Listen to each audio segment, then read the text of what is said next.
দর্শক সালাম এবং শুভেচ্ছা রইল। আমি সামনে তো দেশের রাজনীতিতে একটা ভয়াবহ অশনি সংকেত দেখতে পাচ্ছি, এবং এই অশনি সংকেতটা ধরেন আওয়ামী লীগ এক অশনি সংকেত। সবাই বুঝতে পারছিল যে আওয়ামী লীগ যে পথে হাঁটছে ভুল পথে হাঁটছে। আওয়ামী লীগকে সাবধান করার মতো সাহসও অনেকের ছিল না, মানে আওয়ামী লীগের শুভানুধ্যায়ীরও সেই পথ ছিল না, বন্ধ ছিল। তারা একটা নিজেরা সেলফ সেন্সরশিপ অথবা একটা ভীতি বলবেন যে তারা নেতৃপর্যন্ত অ্যাক্সেস একটা ভিন্ন বিষয়, আবার নেত্রীর কাছে যদি অ্যাক্সেস থাকে, ওনার সাথে দ্বিমত করলে পরে যদি নিজের কুর্সিটা না থাকে, চাকরি যায়, তাহলে বিপদ তো বলতে পারেনি। এখন ওই বলতে না পারতে পারতে আওয়ামী লীগ একটা অশনি শাসন দেখিয়ে গেছে। এখন দেশের রাষ্ট্র ক্ষমতায় কোনো রাজনৈতিক দল নাই, আছে কি সারা দেশের নিয়ন্ত্রণের জন্য জামাতে ইসলামী এবং জাতীয়তাবাদী দল বিএনপি। এখন জাতীয়তাবাদী দল বিএনপি এবং জামাতে ইসলামী যে জায়গায় আছে, আমরা যদি এটুকু বলি যে সেনাপ্রধান যে সতর্ক করেছেন, যে আমি সতর্ক করছি, দুবার বলেছেন যে নিজেদের মধ্যে অনৈক্য হলে তাহলে স্বাধীনতা সার্বভৌমত্ব বিপন্ন হবে। হ্যাঁ, তো আমি স্বাধীনতা সার্বভৌমত্ব পর্যন্ত দৌড় দিলাম না, আমি সেই জায়গায় টেনশনে গেলাম না, কিন্তু বিএনপি এবং জামাতে ইসলামের মধ্যেই শুধু যদি অনৈক্য থাকে তাহলে দেশের মানুষের ঘুমটাই বিপন্ন হবে। এটাই তো সবচেয়ে বড়। পেটের জ্বালা রেখেও মানুষ অনেক সময় ঘুমায়, কষ্ট সহ্য করে নেয়, কিন্তু তখন তো ঘুমানোর জায়গাটাও থাকবে কিনা, এই শহর কি হবে, এই রাজধানী কি হবে, সারা দেশ কি হবে যদি জামাত ইসলামী এবং বিএনপি তারা যদি ঐকমত্যে না আসতে পারে। বিএনপির দায়িত্ব অনেক, বিএনপির কর্মী সমর্থক শুভানুধ্যায়ী, অসংখ্য কর্মী সমর্থক শুভানুধ্যায়ী। এই কথাগুলো বলার মূল উদ্দেশ্য হলো, দেখেন জামাত ইসলামী স্পষ্ট ভাষায় বলছে যে তারা কোনো অবস্থাতেই স্থানীয় সরকার নির্বাচন এবং সংস্কার এবং ফ্যাসিবাদের বিচার ছাড়া তারা জাতীয় নির্বাচনের পক্ষপাতী না। আমি যেদিন কথা বলছি 1 মার্চ 2025, তার আগের দিনও জামাত ইসলামের পক্ষ থেকে আনুষ্ঠানিকভাবে জামাতের আমির বলেন আর তাদের সেক্রেটারি জেনারেল মিয়া গোলাম পরোয়ার বলেন, প্রত্যেকেই তো এই কথা প্রতিদিন বলছেন, প্রতিদিন বলে বলে আসছেন। 1 মার্চ এসে বিএনপির স্থায়ী কমিটির সদস্য সালাউদ্দিন আহমেদ তিনি 2 জায়গায় সতর্ক করেছেন। দেখেন, একটা তিনি প্রধান উপদেষ্টাকে উল্লেখ করে বলেছেন, তার প্রতি আহ্বান জানিয়ে বলেছেন যে মার্চের মধ্যে, এই চলতি মাসের মধ্যে, মানে রোজার ঈদের আগে নির্বাচনের সুস্পষ্ট রোডম্যাপ ঘোষণা করতে। রোডম্যাপ ঘোষণা করলে মিত্রদের সঙ্গে কথা বলে তারা পরবর্তী করণীয় ঠিক করবে। তার মানে কি? তার মানে হচ্ছে আগেও এই নিউজ হয়েছে, আগেও এই খবরাখবর এসছে যে বিএনপি মার্চের পরে আন্দোলনে যাবে।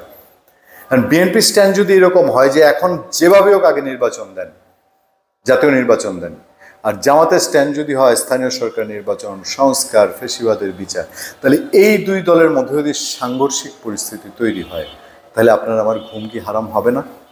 দেশের শান্তি কি বিনষ্ট হবে না? দেশের অনিশ্চয়তা কি বাড়বে না?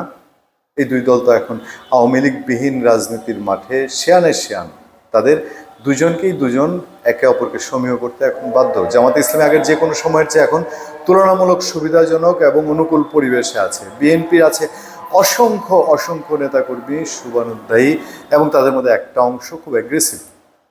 তারা যে কোনো মুহূর্তে এখন ক্ষমতায় যেতে চায়, যে কোনো মূল্যে এখন ক্ষমতায় যেতে চায়। কেন যায়?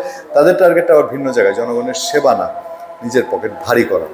এরকম একটা সিচুয়েশনে দেখেন এই যে জাতীয় ঐক্যমত্যের কমিশন গঠন করা হয়েছে, একের পর এক সিরিয়াল মিটিং ফিটিং, এই যে এত পয়েন্টে পয়েন্টে সংস্কার, হ্যাঁ, এই সব আলোচনা করতে করতে তার চেয়ে বরঞ্চ বড় যে 2 রাজনৈতিক শক্তি, বিএনপিকে টানলে সাথে আর অনেক পার্টি আসে, জামাতে ইসলামীকে টানলে ইসলামপন্থী ধর্মভিত্তিক দলগুলো আসে।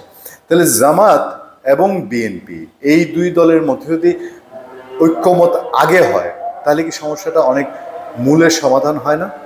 নাকি এইগুলোও ঝুলাতে ঝুলাতে ঝুলাতে ঝুলাতে এখন এই যে সাউদ্দিন আহমেদ ডিপ্লয় ইঞ্জিনিয়ার্স একটা প্রোগ্রামে তিনি কথাগুলো বলছিলেন, মানে তিনি এও বলেছেন যে নতুন রাজনৈতিক দল আসছে, তারা সেকেন্ড রিপাবলিক করতে চায়। সেটা কি? তাহলে আমরা কি এখন যে রিপাবলিক আছি আমরা কি মরে গেছি? এটার কি কিছু নাই? সংস্কার করেন বা এটারে কাটছাট করে এটারে একটা সুস্থ জায়গায় আনেন, আবার সেকেন্ড রিপাবলিক কি? তো এই যে টুকিটাকি পদে পদে দ্বিমত, এত দ্বিমত নিয়ে বসলে তো বছর সারা, বছরের পর বছর সারা, এই দশকেই সারা যাওয়ার কথা। তার চেয়ে বরঞ্চ এই 2 রাজনৈতিক দলের মধ্যে যে মতবিরোধ, দেশের মানুষের শান্তি, তাদের ঘুম হালাল করার জন্যে, তাদেরকে শান্তিতে থাকতে দেওয়ার জন্যে ঈদটা আনন্দের সাথে করবেন নাকি টেনশন নিয়ে করবেন যে ঈদের পরে এবার তো সত্যিকার বিএনপি আন্দোলন করতে পারবে। আওয়ামী লীগ যে এক সময় খোঁচা দিত যে তারা খালি বলে ঈদের পরে আন্দোলন, ঈদের পরে আন্দোলন, সেই আন্দোলন কই হইল? সেই আন্দোলন তো হয় না। তো সেই জায়গায় এইবার বিএনপি চাইলে যে ঈদের পরে সঠিক আন্দোলন করতে পারবে এটা তো বোঝা যায়। এখন দ্বিমত যদি দুই জায়গায় থাকে, জামাত যদি বলে দাও স্থানীয় সরকার নির্বাচন, আর বিএনপি যদি বলে দাও জাতীয় নির্বাচন, তখন ঈদের পরে আন্দোলনে গেলে কি হবে?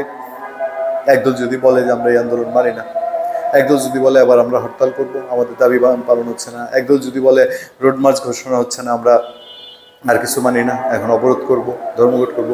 আন্দোলন তো এরকমই কঠোর থেকে কঠোর দিকে যায়। তখন যদি জামাত ইসলামী, বৈষম্য ছাত্র আন্দোলন এরা সব একজোট হয়ে বলে আমরা আপনাদের এসব কর্মসূচি মানি না, তাহলে দিনকে দিন দূরত্ব তৈরি হবে, দিনকে দিন সমস্যা বড় হবে।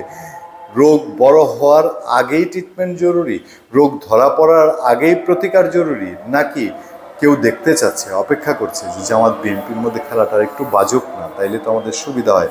সাউদ্দিন আহমেদ এটাই বলছেন যে কেউ কেউ চাচ্ছে এই স্থানীয় সরকার নির্বাচন করে একটু দেরি করা জাতীয় নির্বাচনটা।